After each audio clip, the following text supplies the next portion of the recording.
Hello folks, just going to have a little look at this Jacinda Kate Laurel Ardern. So she's the New Zealand politician serving as the 40th Prime Minister of New Zealand since 26th of October 2017. She also served as the leader for the Labour Party since August 2017. So she went from not being leader of the Labour Party to being leader of the Labour Party and then to being Prime Minister within this, literally from September, like from August, September, October. So she's been a member of the Parliament for Mount Albert electorate since 8th of March 2017. She was first elected into the House of Representatives as a list MP at the 2008 general election, and a list MP is a member of Parliament who was elected from a party list rather than from a geographical constituency. Their presence in Parliament is owed to the number of votes that the party won and not to votes received by the MP personally. So she was never actually elected. Now, oh yes, she's in all sorts of the union. What's she in now? She's in the Union of International Socialist Youth. She was elected president of the International Socialist Youth. So we'll just go to the early life and education, where it says born in Hamilton, where she was a father. Hang on, that's not it. Sorry, it's personal life. Where do I want personal life? Personal life. Aha, here it is. Got mixed up there. Personal life. There she is with her husband, who she's had a baby to while she's been in office. Raised as a Mormon, a member of the Church of Jesus Christ of the Latter-day Saints, Ardern left the church in 2005 because she said it conflicted with her personal views, in particular their support to gay rights. In January 2017, Ardern identified as agnostic.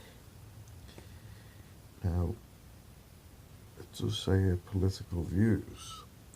So she's described herself as a social democrat, a progressive, a Republican and a feminist, citing Helen Clark as a political hero, and has called capitalism a blatant failure. Due to the extent of homelessness in New Zealand, she advocates a lower rate of immigration, suggesting a drop of around 20,000 to 30,000. So that's how many immigrants they must get. So she's saying that they need a drop of 20 to 30,000. So how many are they actually get? Calling it an infrastructure issue, she argues there hasn't been enough planning about population growth, and that is the same sort of everywhere. They just uproot all these people, put them in places that they have no roots to, and now they can never go home. So we haven't necessarily targeted our skills shortages properly. However, she wants to increase the intake of refugees. So Ardern believes the retention or abolition, oh yeah, that usually means less white people and more non-white people, like lower immigration and higher intake of refugees. Though in New Zealand, it's just basically China that's swarming it. China, Afghanistan, Japan, anyone who's got dollar really. Referring to New Zealand's nuclear-free policy, she described taking action on climate change as my generation's nuclear-free moment. They have to push for this climate change because they're going to manage it because they're the government. Ardern also voiced support for the two-state solution to resolve Israel-Palestinian conflict. She has condemned the death of Palestinians during protests at the Gaza Strip border. So, her political views suddenly moved to Israel-Palestine. So let's have a look at Jews and Mormons. Jews and Mormons quietly forging a path. That's in the Jewish Week. Why are Mormons obsessed with Jews? That's in the Jewish paper, The Forward. Well, they're all Jewish papers. The Mormons and the Jews, the Mormons. And then there's some videos, but it's something about Jews and the Church at the let's have a look at the Mormons. Oh, should we go on The Forward? Probably get loads of adverts, but The Forward's about as forwards as you get when it comes to learning more about how Jews think and what they're up to, and well, I guess any of the periodicals you can go to, but we're here now. Jewish Fearless since 1897. Why are Mormons obsessed with Jews? Earlier this month, Stephen Walt marked the 10th anniversary of his and John Mearsheimer's book, The Israel Lobby, with the column in The Forward. In it, he restated his thesis that unconditional US support for Israel, the so-called special relationship, is not explained by US strategic interests or by shared values, as it's often claimed, but is due primarily to the political efforts and activities of the pro-Israeli body. I think Walt is particularly right. It's difficult, for instance, to explain why America remains so pro-Saudi and anti-Iranian when Saudi Arabia has far closer ties to the Al-Qaeda Islamic State. Well, ISIS is Israel. There's one advert.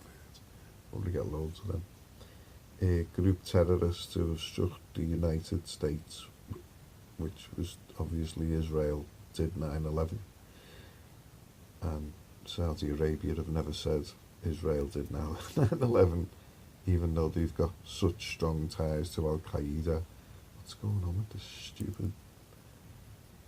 Right, so without factoring the clout of American Israel Public Affairs Committee and other pro-Israel groups, all 7,200 of them, according to Patrick Little, who's running for president in 2020. So Utah's politicians are wildly philo-Semitic and pro-Israel. In 2009, the New York Times reported that the state senior senator, Orrin Hatch, I think Utah had the first Jewish state governor. I think so, maybe Missouri.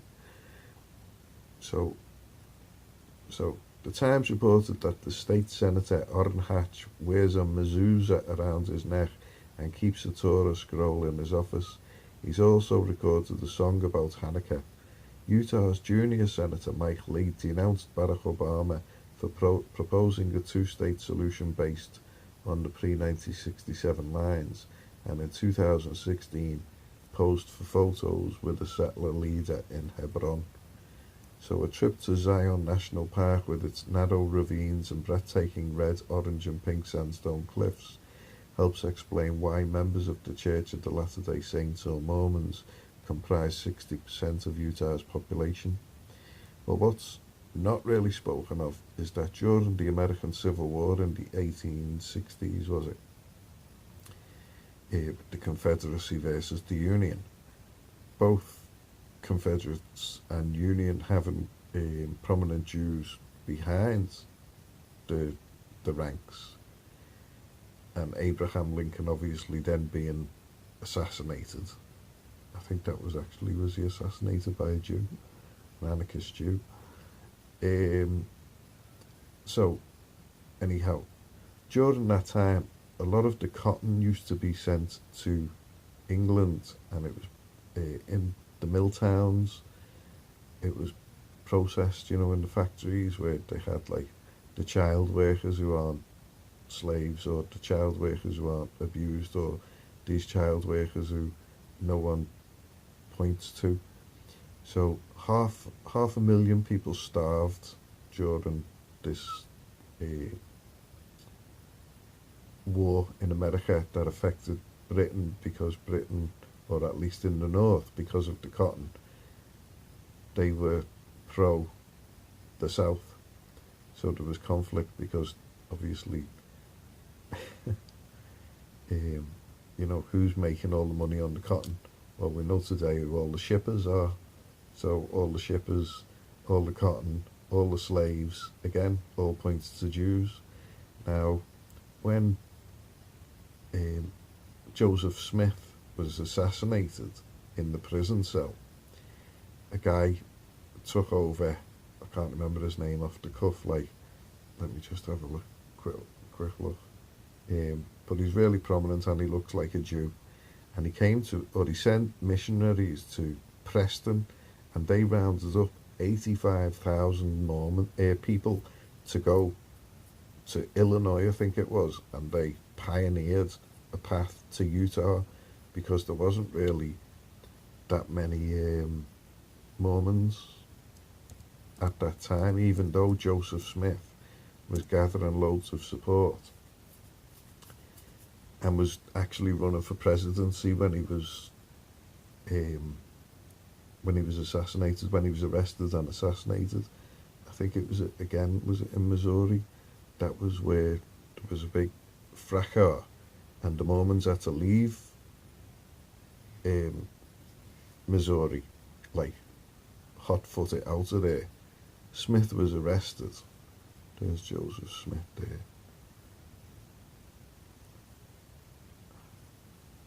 So Smith was arrested and assassinated by a marauding mob of 200 people. So these people, successor Clancy Robinson, who's the guy? No. So his followers regard him as a prophet comparable to Moses and Elijah. Well, with Jews who say that Moses is their, prophet. Well, Jews killed Moses as they killed Jesus. Obviously, Jesus was not a Jew. Jesus was a non-Jew. Smith also engaged in religious folk magic.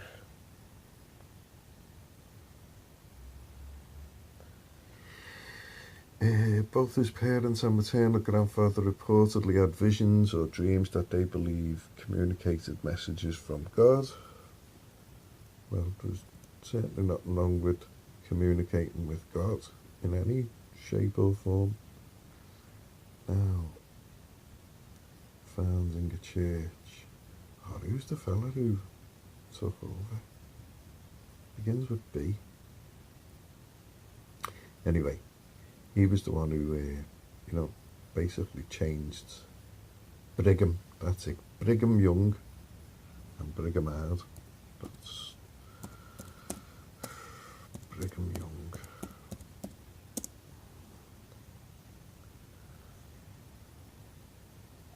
That's him there. Politician.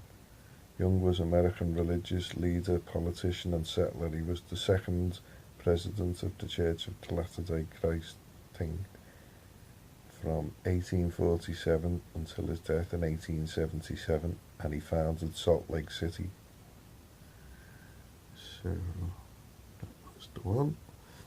So the Mormons comprise 60% of Utah's population, and they model their story on the story of biblical Israelites. The Israelites fled persecution. Now, I was just looking at this. The history of Israel and Judah. It's quite interesting. There's two. There's the kingdom of Israel and the kingdom of Judah, and they were related. And then there's this fella, Manasseh. If the stupid thing will see how slow my computer is. It's dead. Well, what he's done was, I'll just show you the wiki, sort of page. Anyway, just refresh. He reconfigured all of the laws of,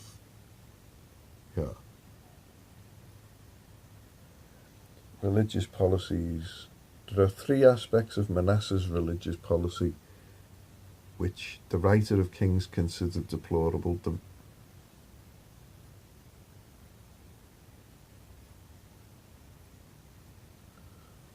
computer's seen its best. Sorry about this, folks. This is all live, well, filming live, you know. So, the story, the Israelites fled persecution in Egypt.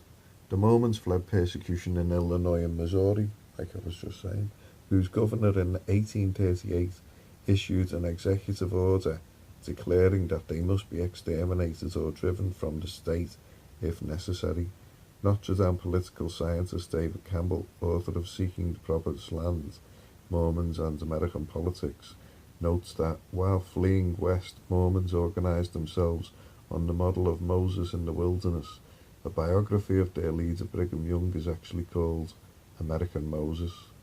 Utah's capital, Salt Lake City, abuts the Jordan River, one of the Zion National Park's most popular sites.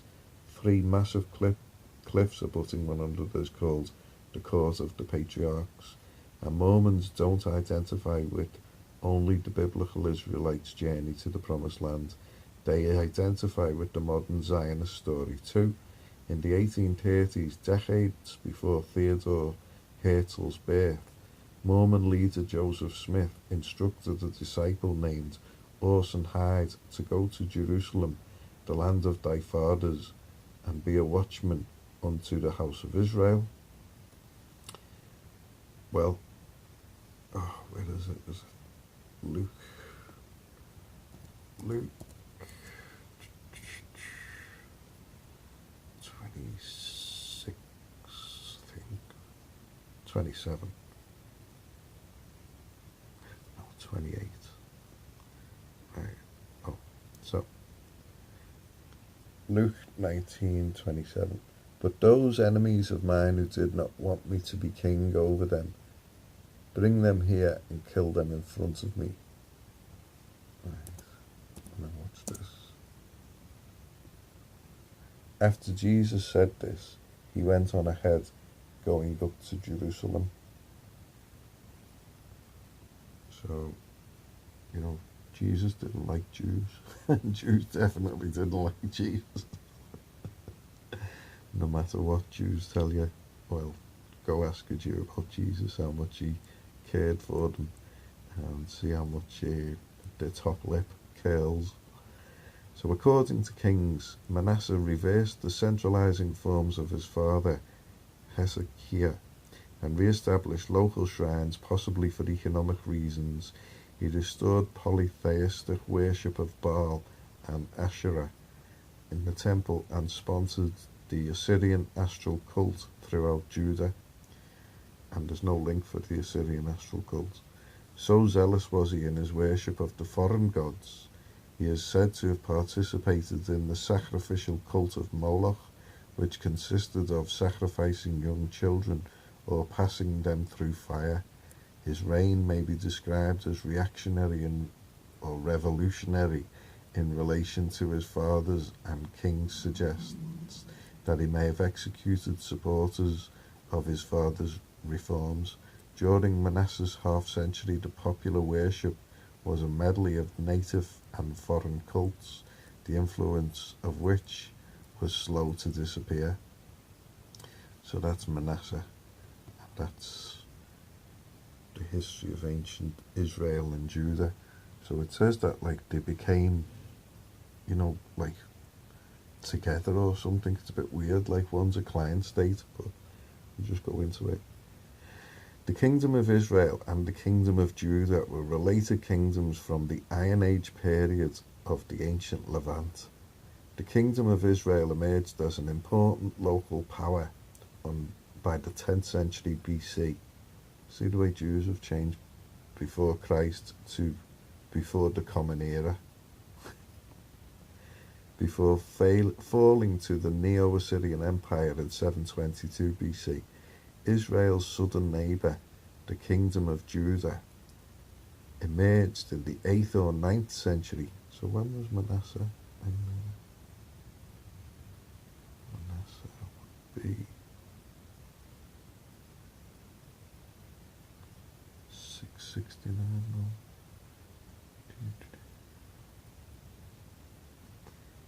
So he died in 643. So he reigned from 687 to 643. And that's saying the 6th century, wasn't it? I don't know how it works backwards, like if the 1800s is the 19th century.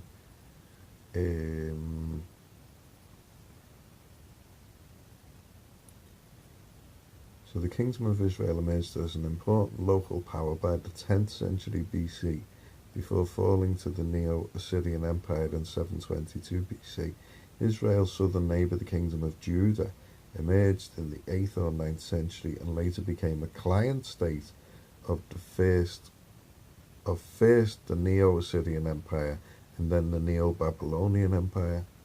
So a client state, if I get the pop-up, before a revolt against the latter led to its destruction in 586 BC.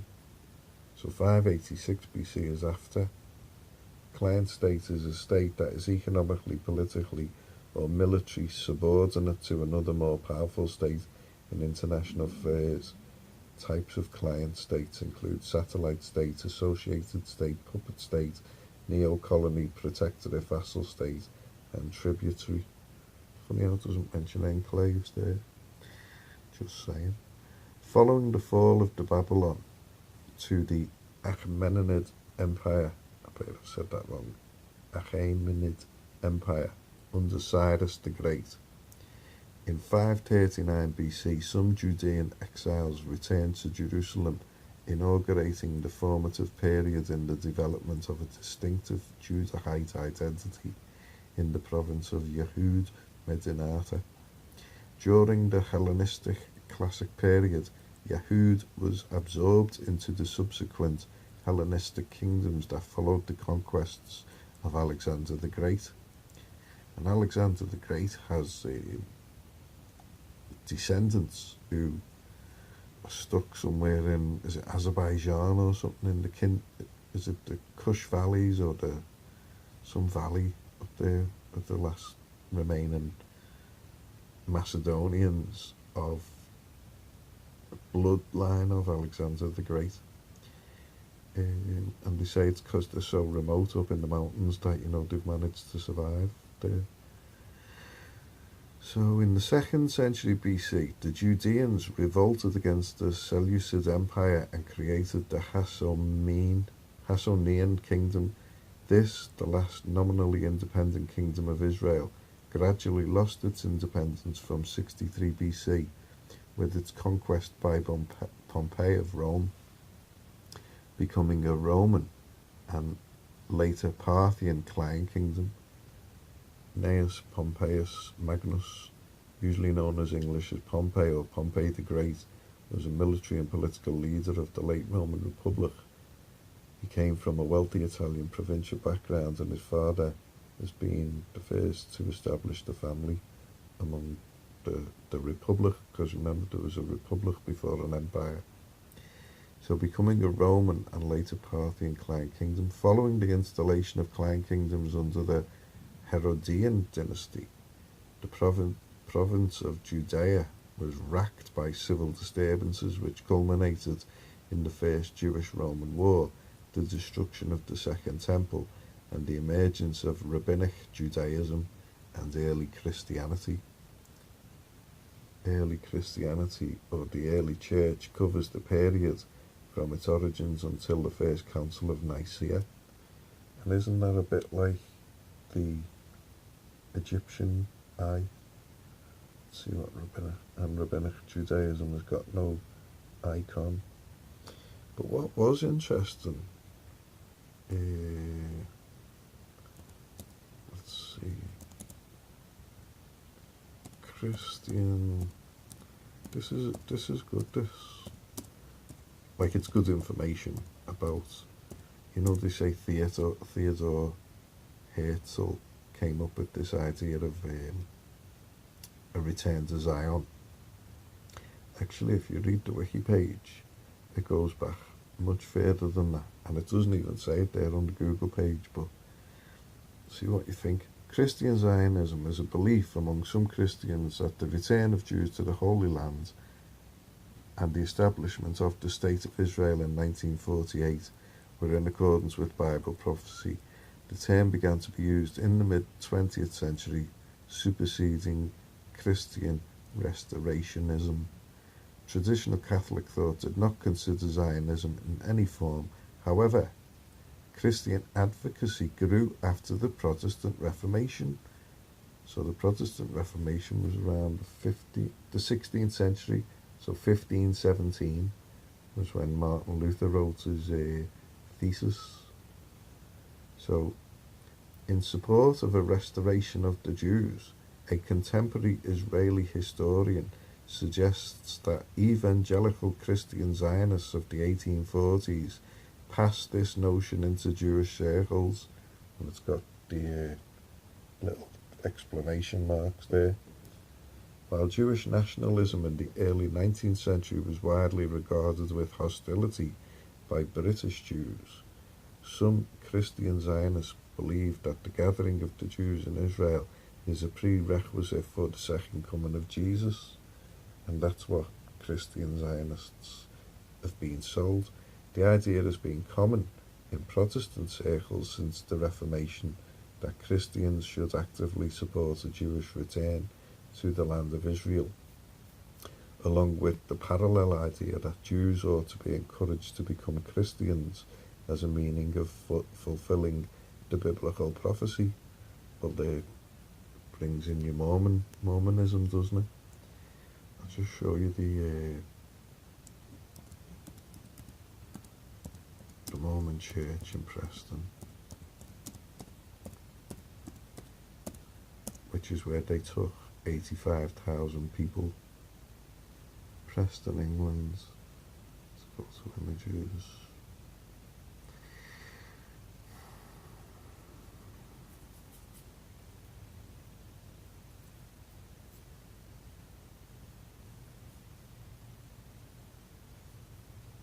Bearing in mind Joseph Smith wasn't from Preston or had anything to do with Preston.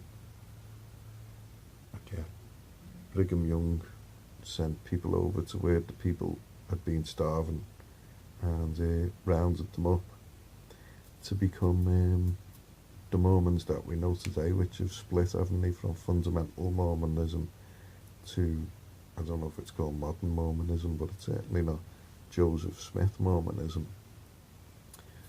I don't even think Joseph Smith had any idea about Utah, did he? Guess we could have a quick look. Let's see. Joseph Smith. I bet he had no plan to go to Utah, because he was going to be the president. They moved west, planning to build a communalistic American Zion. They first gathered in Kirtland, Ohio, and established an outpost of Independence in Missouri, which was intended to be Zion's center place. So it was Missouri was actually the Mormons' promised land. Anyway, it's going to take probably 6 or 7 days to load this one up, because it's nearly half an hour. I think there's plenty to chew on, so enjoy.